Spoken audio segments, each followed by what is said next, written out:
우리는 지금 노아의 홍수 사건을 함께 보고 있습니다.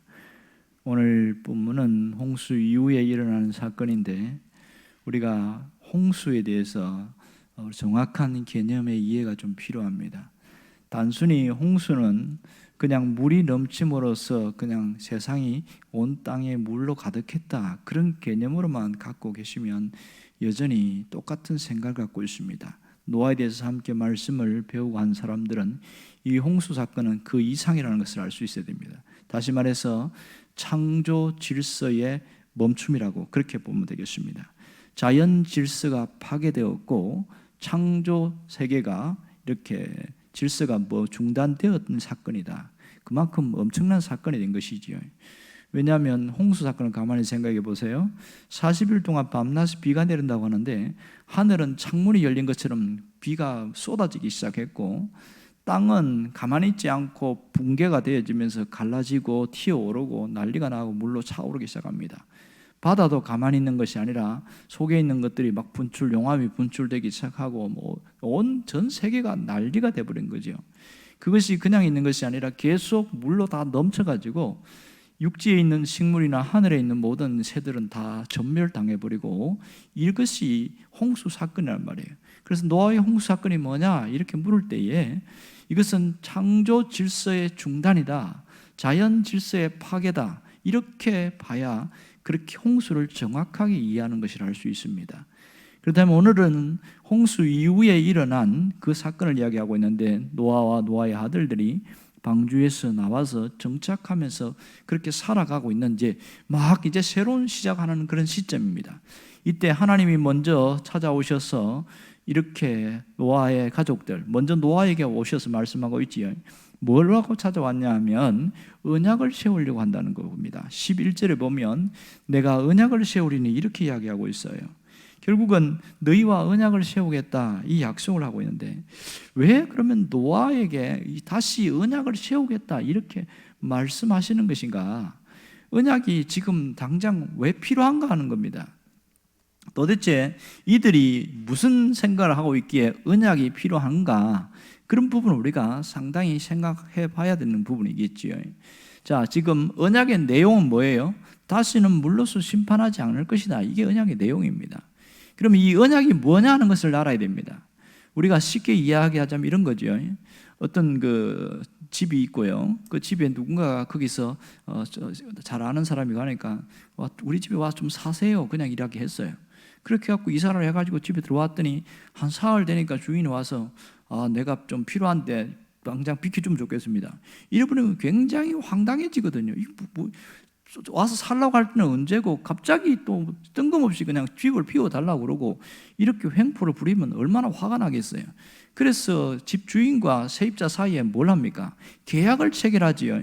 얼마 동안 살 것이고 그 다음에 월세는 얼마를 내고 전세는 얼마 내고 이렇게 해서 계약을 해서 그 기간 동안에는 안심하고 살아갈 수 있도록 주인도 터치를 할 수 없도록 그렇게 하는 것이 이게 언약입니다. 그러니까 부동산의 계약이 언약이에요.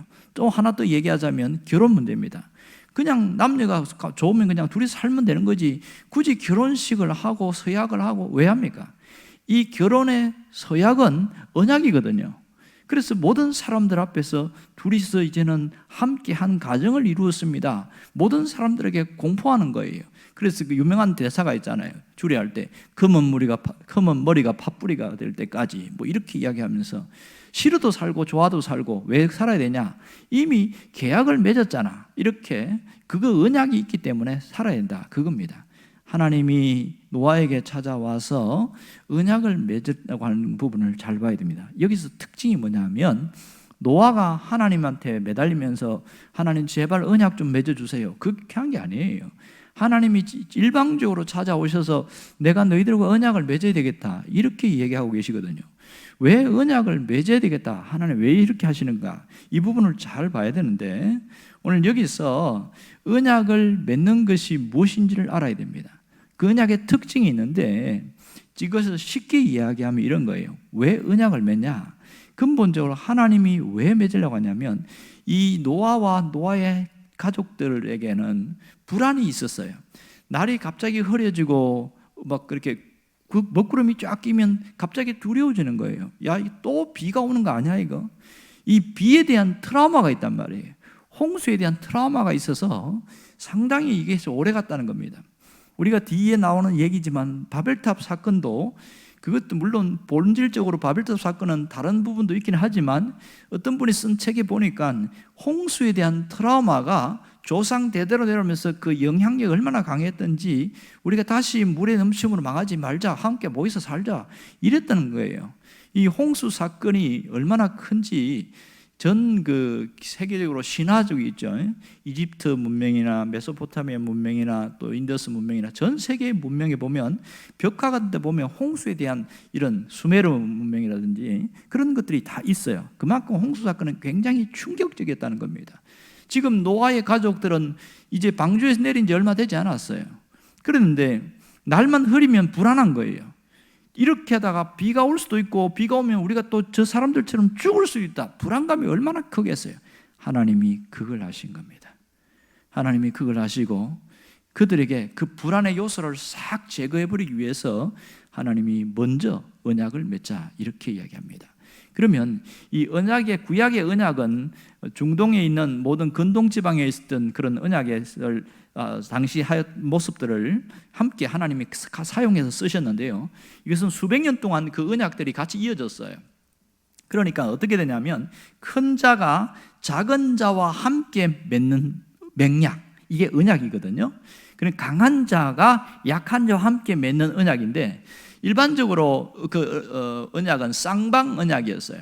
먼저 큰 자가 와서, 강자지요, 언약식을 할 때에 내가 당신과 나와서 언약을 맺겠다 이렇게 하면은 그것에 대해서 이 부분에서 언약을 지키지 않으면 그 책임은 지키지 않은 그 사람이 져야 된다. 그래서 뭐 쪼개버리고 그렇게 하는 일도 있단 말이에요. 이것이 이제 아브라함 언약에서 가장 잘 나타나고 있는데, 보통 아브라함 언약에서 보면 언약식 할 때 어떻게 하는 줄 아십니까? 짐승을 쪼개가지고, 반을 쪼개가지고 양쪽으로 놨어요. 그러고 나서 하나님이 그 횃불 사이, 그 쪼갠 사이로 불꽃으로 지나가고요. 그 다음에 아브라함이 뚜벅뚜벅 걸어가는 거예요. 이게 언약식이거든요. 실제로 언약을 할 때 그렇게 한단 말이에요. 그런데 하나님의 언약은 좀 다른 게 뭐냐면 일방적 언약이에요. 일방적 언약. 그러니까 약한 자가 언약을 지키지 못했을 때에 그 언약을 누가 책임지냐? 언약을 체결한 자가 책임진다는 거예요. 그럼 누가 책임진다는 거예요? 하나님이 책임지겠다는 거예요. 이게 세상에서의 언약과 다른 점이라 할 수 있습니다. 그러면 왜 하나님이 굳이 이런 방식을 선택해서 언약을 맺느냐 하는 겁니다. 물론 여기서는 뭐 짐승을 쪼갰다는 얘기는 없어요. 그런데 언약의 본래 뜻은 큰 자가 작은 자와 함께 맺는 언약으로서, 작은 약한 자가 언약을 지키지 못할 때에는 언약을 먼저 맺자고 하는 이 큰 자가 책임을 진다. 이것이 일방적 언약입니다. 그러면 하나님이 이렇게 언약을 맺는 근본적인 내용은, 그 속사정을 보면 하나님이 이들에 대해서 얼마나 사랑하고 있는지 그것을 언약을 통하여 보여주고 있는 겁니다. 정말 이들을 사랑한다는 것을 보여주는데, 이제 언약을 통해서 정확하게 이해하도록 해줍니다. 그래서 오늘 11절을 보면 맨 앞에 뭐라고 나오냐면, 나와 너 사이에 내가 너희와 언약을 맺으리니, 이렇게 이야기하고 있죠. 너희와 언약을 맺으리니. 자, 12절 보세요. 12절 보면 하나님이 이르시되 내가 나와 너희와 너희 및 너희와 함께한 모든 생물 사이에서 대대로 언약을 맺겠다, 이렇게 하고 있어요. 자, 그러면 언약의 주체자가 누군지 분명히 보이지요. 하나님이 언약을 직접 맺겠다고 하고, 너희들은 와, 내가 언약 맺는데 너희들은 서 있기만 하면 돼, 이렇게 되어진 거죠. 결국은 이것은 우리 표현을 하면 공정을 하겠다는 거예요. 너희들이 갖고 있는 불안 요소를 완전히 제거해 줄 텐데, 이제는 법적으로 공정을 해서 더 이상 불안하지 않도록 내가 하겠다, 그렇게 하는 겁니다. 그러니까 이 언약을 하는 목적은 뭐예요? 우리에게 편안한 삶을 살도록 하려고 하는 것. 마음이 불안을 떨쳐버리고 평안한 삶을 살 수 있도록, 노아 때에 노아와 노아의 가족들이 그런 삶을 살 수 있도록 하나님이 하시겠다, 그 얘기를 하고 있는 거거든요. 그래서 15절 한번 보세요.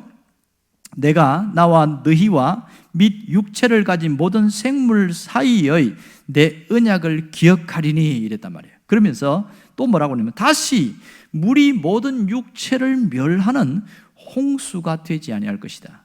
무슨 얘기지요? 홍수 심판은 없다. 이제 어떠한 일도 홍수로 심판하지 않겠다. 더 이상 날이 흐리거나 혹 비가 온다고 할지라도 홍수로 사람이 망하는 일은 절대 없을 것이다. 그것을 주님이 공정을 하고 계신 겁니다. 자, 그 증거로 뭘 보여주었어요? 무지개죠. 무지개를 통해서 지금 공정을 하시는데 하늘에 떠 있는 무지개를 보면 그것이 너와 나 사이에 공정한 것인 것을 알라, 이렇게 이야기합니다. 13절 보세요. 다 같이 봅시다. 내가 내 무지개를 구름 속에 두었나니 이것이 나와 세상 사이의 언약의 증거니라 이랬어요. 그런데 이 말이 또 나와요. 16절을 보십시오. 16절 무지개가 구름 사이에 있으리니 내가 보고 나 하나님과 모든 육체를 가진 땅의 모든 생물 사이에 영원한 언약을 기억하리라. 두 번이나 이 얘기를 하고 있는 이유가 뭐지요? 이 하나님이 맺은 언약은 절대 불변의 언약이다. 이것은 흔들리지 않고 반드시 지켜질 언약이다. 그것을 강조하고 있습니다. 결국 무지개가 보여주는 게 뭡니까? 시각적인 것을 통해서 하나님이 지킨다는 것을 알아는 겁니다. 사실은요, 하나님은 이렇게 언약 맺지 않아도 물로 심판하지 않을 것을 하나님은 하지 않거든요. 그런데 왜 이렇게 하냐면 이것은 인간이 갖고 있는 불안한 속성 때문에 그래요. 하나님에 대해서 신뢰하지는 못하는 거예요. 말로만 하면 안 믿는 거예요. 그래서 뭔가를 보여줘야 믿기 때문에 직접 하나님이 이 무지개라는 그것을 통해서 명확하게 보여주고 있거든요.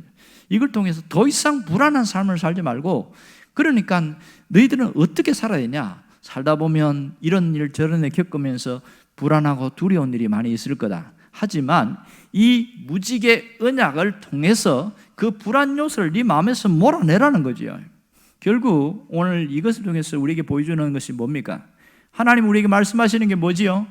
우리가 살다 보면 두려운 일이 있는데 그 두려움을 몰아내고 하나님의 말씀 안으로 돌아오는 거죠. 우리에게 언약은 뭡니까? 하나님의 말씀이잖아요. 하나님의 말씀이 언약으로 주어졌는데 우리가 어떤 상황, 현실과 상황 속에 자꾸 어려운 일이 생길 때에 불안하단 말이에요. 그럴 때에 말씀 안으로 들어가라는 겁니다. 그러면 살 수 있다, 그 얘기를 하고 있는 거지요. 또 하나는 두려워 떨고 있는 자들에게 찾아가서 그들을 위로하고 하나님의 소망의 메시지를 전해라. 이 두 가지가 함께 포함됐다는 것을 알기를 바랍니다. 정말 우리에게도 하나님이 주신 언약이 있습니다. 그것은 하나님의 말씀입니다. 문제는 하나님은 우리와 이 말씀을 통해서 언약을 지켜나가고 계시는데 누가 안 지킵니까? 인간들이 지키지 않는 거예요. 그리고 또 믿는 사람들이 지키지 않는 거예요. 그러다 보니까 자꾸만 언약에 문제가 생겼어요. 자, 출애굽기에 보면 여실하게 보여주고 있는데 하나님이 이스라엘 백성과 시내산 언약을 맺잖아요. 그렇게 해서 너희들은 나의 거룩한 백성이 될 것이다, 그렇게 제사장 나라가 될 것이다, 이렇게 해나가는데 누가 안 지킵니까? 이스라엘 백성들이 안 지키는 거예요.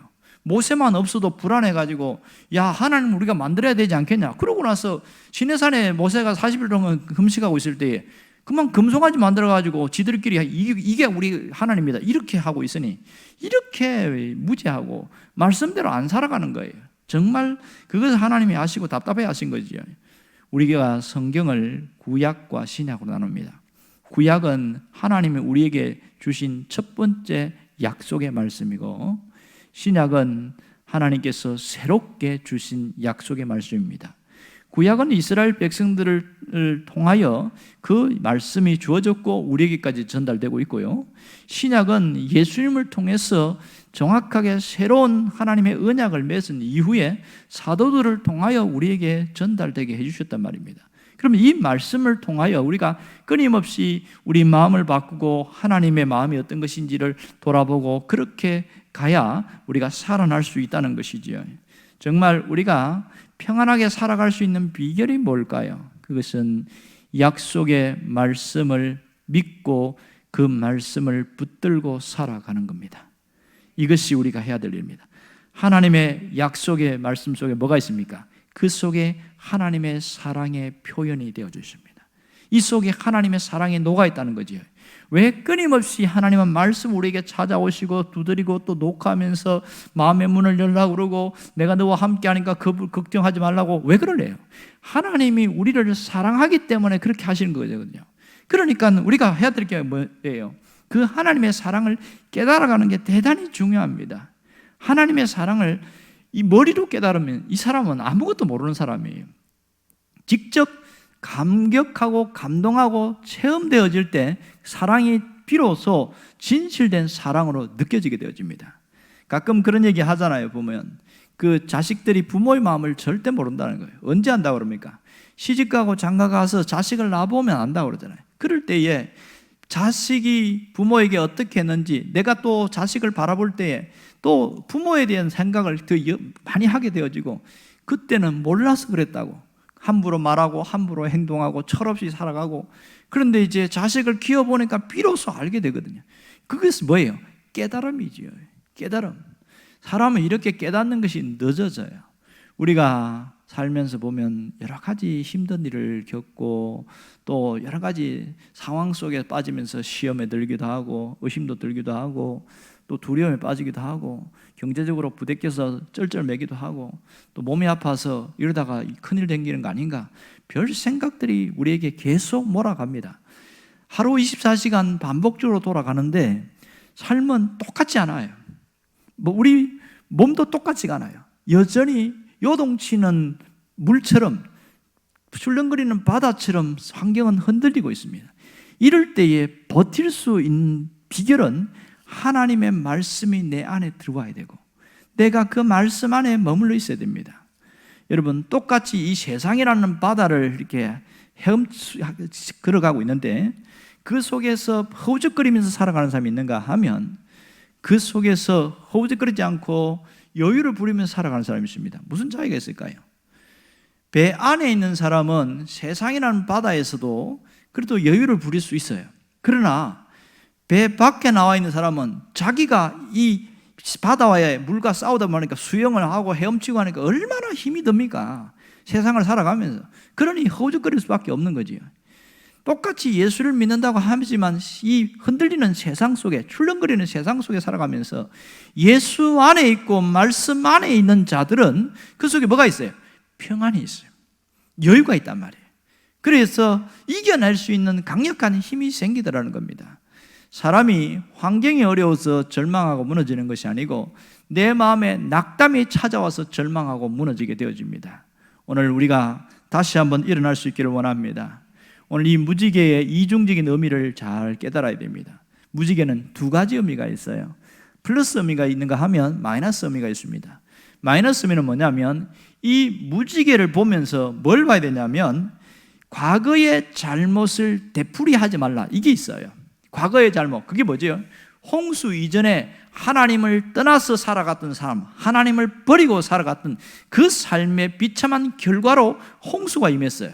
그리고 나서 무지개를 보여준 것은 하나님이 안전과 보장이 있지만 무지개를 보면서 뭘 보라는 거예요? 다시는 그런 삶을 살지 말라는 그 배경이 깔려 있습니다.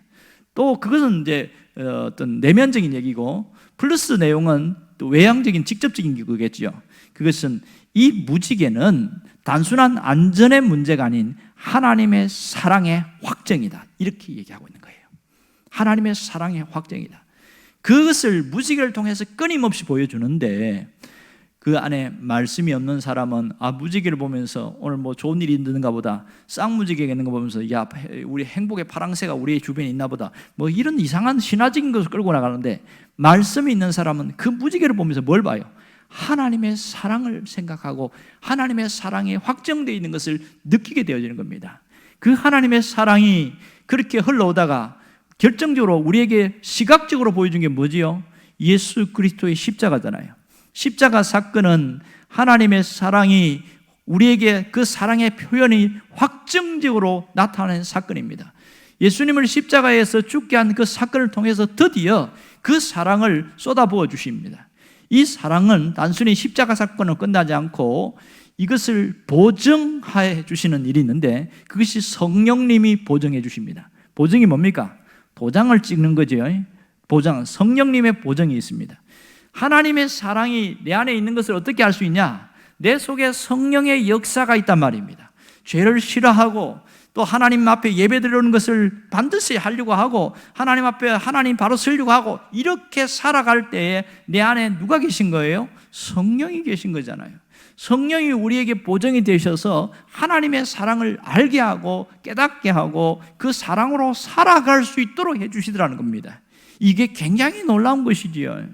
오늘 우리가 삶이 흔들리고 요동치지만 뭐가 있냐면 성령의 무지개가 우리에게 비추고 있다는 겁니다. 그래서 하나님을 인식하고 하나님의 역사를 알게 한다는 겁니다. 뭘 이야기해 주고 있을까요? 성령의 사람은 죽어도 절대로 죽지 않는 것이고 망해도 절대로 망하지 않습니다. 하나님이 그를 존귀케 한다는 겁니다. 왜냐하면 성령의 사람은 그 사명을 다할 때까지는 하나님 데려가지 않거든요.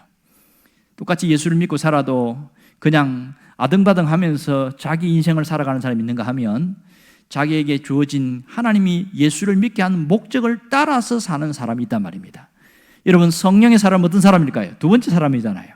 그러니까 성령의 사람은 그렇게 하나님이 내게 예수를 믿게 한 목적을 끝까지 따라가면서 살아가는 사람입니다. 이런 사람에게 들려주는 주님의 음성이 뭔지 아세요? 내일을 염려하지 말라, 두려워하지 말라는 거예요. 성령께서 끊임없이 우리 마음이 무너질 때에 말씀으로 생각나게 하시고 다시 되새김질하게 해서 일으키시고 세우신다는 사실입니다. 오늘 우리가 해야 될 것은 딱 한 가지입니다. 오늘 이 하나님의 약속 앞에 신실한 내 믿음의 모습을 보이는 거예요. 신실한 내 믿음의 모습을 보이는 거예요. 세상이 흔들리고 사람은 주를 떠나도 나는 주를 떠나지 아니하리라. 신실한 내 믿음을 보이는 겁니다. 그것은 약속을 믿고 날마다 흔들림 없이 걸어가는 그 모습이지요. 그리고 하나님이 내게 주신 그것을 붙들고 살아가는 것이에요. 좀 전에 말씀드린 대로 사명을 놓치지 않고 살아가는 그 발걸음이 신실한 믿음으로 뚜벅뚜벅 걸어가는 사람입니다. 오늘 하나님이 내게 감동을 주는 그것을 받아들이고 주님 내가 뭘 해야 돼요? 그러면 아무 생각 없이 순종하는 거예요. 너 빈자리를 채워라. 예, 알겠습니다. 그리고 너 기도 요즘 안 하는데 정신 차리고 기도 좀 해라. 알겠습니다. 그렇게 가는 거예요. 이게 하나님 앞에서 약속을 믿고 신실한 믿음을 보이면서 가는 사람 아니겠어요? 신앙생활이 대단하고 거창하고 화려한 게 아니라 하나님이 말씀하시고 깨닫게 하는 대로 내가 살아가려고 애를 쓰는 것, 이것이 우리가 해야 될 일입니다. 여러분이 하나님이 기억하시는 신실한 믿음의 사람 되기를 주의 이름으로 축원합니다.